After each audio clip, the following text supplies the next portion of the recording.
今日要同大家講嘅就係特朗普下令出手委內瑞拉，借禁毒之名搞事，背後原來有咁多計謀。開始前，請大家點讚、留言、訂閱，撳埋隔籬嘅啷啷，揀全部啊！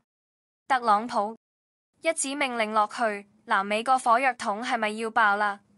一場揾緊禁毒做藉口嘅行動，原來背後隱藏住顛覆人哋政權嘅野心。就係早兩日，特朗普親口認咗已經授權中情局 CIA 喺委內瑞拉搞致命性嘅秘密行動，美軍亦都喺準備地面打擊。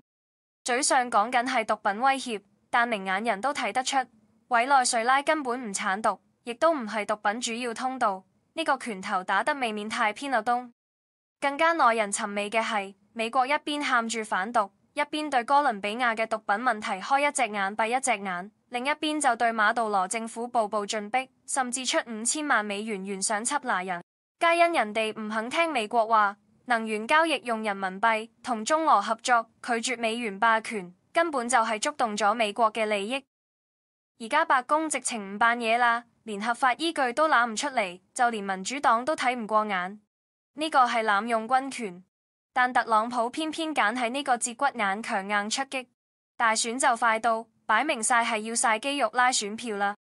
不過委內瑞拉都唔弱啊，背後有俄羅斯、伊朗撐腰，仲有幾百萬民兵，真係打起身，唔單止地區會動盪，恐怕美國自己都要陷入泥沼。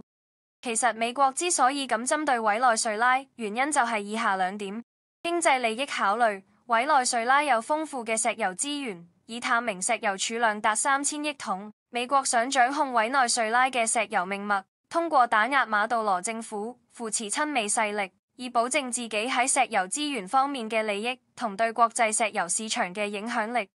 地緣政治因素，美國一直將拉美當成自己嘅後花園，奉行門羅主義。近年嚟，拉美左翼浪潮興起，委內瑞拉馬杜羅政府堅持反美立場，同古巴、尼加拉瓜等左翼政權保持緊密聯繫，仲加強同中俄伊等國嘅合作。呢啲都唔符合美國嘅地緣政治利益，所以美國想通過向委內瑞拉施壓，重新鞏固自己喺拉美地區嘅主導地位。特朗普呢次主動挑事，呢盤棋到底係為咗禁毒，定係想奪權？大家點睇？評論區等你哋開聲。